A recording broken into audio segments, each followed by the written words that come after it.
Welcome to this week's Thoughtful Thursday. And this week I wanted to talk about how to ask for help. This can be one of the hardest things when we have a tendency towards always being the helper. When we're the one that's always being there for others, caring, supporting, we're always the reliable one. And then you're going through your own healing journey and you need to learn to ask for help from friends, from family, from carers, from your spouse. And it may even be that your relationships are set up in such a way where everyone's used to you being the helper. And so you're sort of having to restructure the dynamics of how you're used to being in relationship. And asking for help, like many things in life, is a skill. And it's something that we get better at doing with practice. One of the things that I think can be a pattern sometimes is if we're not good at asking for help, we don't ask for help, and end up in a situation where we're really desperate. And then the way that we ask for help is really unskillful. Like we just sort of snap and we're kind of ratty, or we're just kind of, we're grumpy or angry at something that hasn't happened, but we never actually communicated in the first place that we needed that help and support. So being more strategic and getting better at kind of going for a process of skillfully asking for help makes things easier for everyone. As much as being the person that going through a chronic illness is obviously incredibly difficult, being in the role of carer is also challenging and difficult. And I talk about this from some experience because in addition to having had my own 7-year healing journey with ME chronic fatigue, my wife's sister lived with us for about 3 years whilst going through a recovery journey from Lyme disease. And so I was somewhat in a limited capacity in the role of carer for that time. And with all of the knowledge and all of the things that I know about these conditions, obviously that helped. And at times it was challenging to be in that role. And we are looking at putting out some more resources to help carers in time. So that's something that's sort of on our shopping list, let's say, of things to do. But how do you ask for help in a skillful way? And I think the first part of this is trying to understand why understanding chronic illnesses can be challenging for other people, particularly if you're suffering from ME chronic fatigue and there's a sort of fluctuating nature to the condition. That means on some days you may be able to go out and go to the shops or go out for a meal and you're sort of okay, and other days you can hardly leave the bedroom. That can be really confusing. It can be tricky for others to make sense of that. So the more that you educate people about the nature of what's happening, the easier it becomes for everyone. If you haven't already watched this week's Therapeutic Tuesday, I'd really encourage that. In that episode, episode 115 of Everyday Alex, I'm working with a lady to help her manage with her mum who's coming to visit, how to make sure she's protecting the progress that she's making, how to get her needs met. And I talk about a bit of a model of how to do this. So I wanted to summarize that a little bit in this video. So the first thing is you need to take the time to help people, as long as they're interested in understanding, which hopefully they are, what is happening. Like explaining ME, chronic fatigue, fibromyalgia, Lyme disease, whatever it is that you may be going through. Like help them really understand the condition, to understand the fact that it can be fluctuating in nature, the importance of pacing and listening to your body. So really taking the time to explain the what of what is happening. I would encourage sending people links to videos. There's lots of good stuff we put out, others have put out on things like YouTube. We have a documentary film people can get through our free information pack, but really trying to give the information to people to help them understand the nature of what's going on. So that's the what, like the what is happening. The second is why is it happening? Like, why are you, as much as you understand it, why are you in the situation that you are in? So that might be that, for example, you've identified certain subtypes, that you're a helper, you're an achiever. Maybe there's a viral load of some kind of like Lyme or some kind of co-infections. Maybe there's some digestive issues. So some of the why of why you're in the situation you're in, and particularly, for example, if you're making progress, why you're making that progress. Or if you've got a plan in place to support recovery, why those things are in place.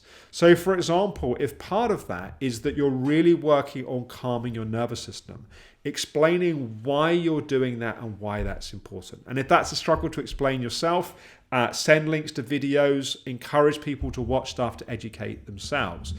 But the more you can explain why you are where you are, why you're improving or why you're on the plan that you're on, the easier the next piece then becomes. Because the next piece is the how. How can people help and support you? Maybe they can help you by making sure that the environment is quiet at certain points in the day. Maybe they can help you. Perhaps the what was explained, and then the why was that you're on a particular, let's say you're on a SIBO diet, for example, and there's certain foods that you're not eating, and you've explained the why of why you're not eating those foods, or you've sent them links to videos, or you've educated them, and then the how they can help makes more sense, as opposed to like, why am I not allowed to put these foods in this recipe? But if you've taken the time to explain or try to educate the what and the why, it's easier for people to be helpful with the how. What's also true with the how is that being in the role of carer or friend or family for someone that's unwell, it's really hard to see someone suffering and not be able to feel like you can help. The more we feel like we can do something practical to help people, the less powerless, I guess, is the word that people feel. So you may be surprised, particularly if we've had a tendency of always being the one helping others, and we sort of think that, oh, I don't want to be a burden, I don't want to ask things of people. But if you remember when you had the energy, let's say, to fuel your helper pattern, how much joy and pleasure you took when it was done in a healthy way from helping and supporting others. And that actually knowing what you can do to help and support other people feels much better than trying to guess and worrying about doing the wrong thing or worrying about something that's going to offend someone or upset somebody. So the more you offer to others, and try not to do it with a kind of demand or a pressure, it's almost giving like, these are the things that would be, because of the what and because of the why, these are the things that you could do that would really help and support me. And they can then sort of see that, oh, I see. So if you're in a crash, for example, and what's really important in a crash is getting that deep rest, what I could do is to cook your meals for you, and that would really help you, because that would mean that you can completely listen to your body as part of that. Or if it's something like that you really want to be able to go to an event, but the sort of getting there and the resting either side, the how someone can help is by taking some pressure off you in terms of perhaps things you normally do in a day, the day before, the day after, and to drive you to and from the event. And that would then mean that you could go to something you wouldn't normally go to. And you might also explain the why of why it's really important you listen to your body, and then how that person can help you may also be that when you hit your limit, you can leave with them straight away, not that you have to wait to get to a certain set time. So it's sort of like one of the things that happens in relationship, when relationship communication goes wrong, often part of it is people are becoming frustrated at the other person because they're not a mind reader. Because it's like, well, you should have known that I didn't want this or I did want that. And there's like, we feel frustrated because we feel the other person didn't kind of guess it. And part of kind of couples work is really helping people tune into and understand and getting better at expressing needs. And when you do that in a relationship, it tends to work better. This is a relationship. The same thing is true, that the better the communication, the more we explain and we articulate and we give that context behind, the more we'll find that people are empowered to help us. Now, not everyone is going to be helpfully engaging. Some people are not going to watch stuff you send to them. Others are going to just kind of tune out and maintain their own perspective. And of course, that can be challenging in its own way.